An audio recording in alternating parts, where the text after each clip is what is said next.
This looks like Canadian-style book censorship coming to China. Look at this. Hong Kong publishers excluded from book fair over politically sensitive material. At least 3 booksellers say they were banned from the annual jamboree as the city embarks on new forms of censorship. Hong Kong publishers have decried a new form of censorship after vendors selling books deemed politically sensitive were allegedly excluded from the industry's traditional annual trade fair. With hundreds of exhibitors spread over the city's major exhibition facility, the 7-day event, which began this week, once drew more than 1 million visitors and was a staple business opportunity for the sector. But this year, publishers that showcased books last year about the protests that swept the city in 2019 have been banned from the book fair without explanation. I know you might say, Sheila, we don't ban books in Canada. You're being crazy. Yeah, we just investigate them, like when Justin Trudeau's elections cops investigated my boss, Ezra Levant, for writing a book critical of the government in the lead up to an election, which is exactly when you should be reading books critical of the government, by the way. But no, we actually do ban books.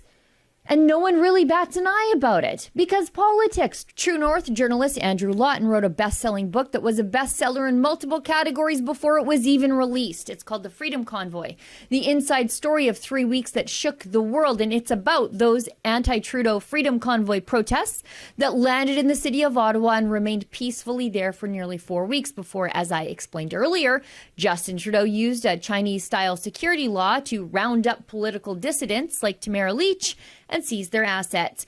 Indigo, Canada's largest physical book retailer, will not put Andrew's book on the shelf. They won't explain why they won't do it. Now, this is a publisher that will happily sell you a copy of the Communist Manifesto in paperback for about 11 books.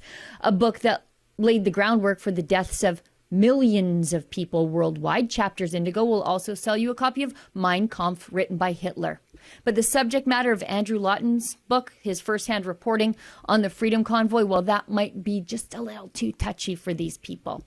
Justin Trudeau didn't even have to do what other communist countries do, forcibly nationalizing the business sector. You see, in the Western world, the business community is just so woke and so weak that they comply out of laziness and cowardice.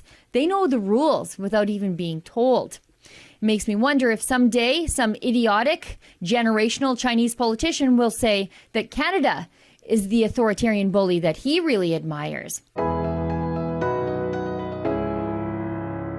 What you just saw was an excerpt from my nightly show, The Ezra Levant Show. Every weekday I do a monologue.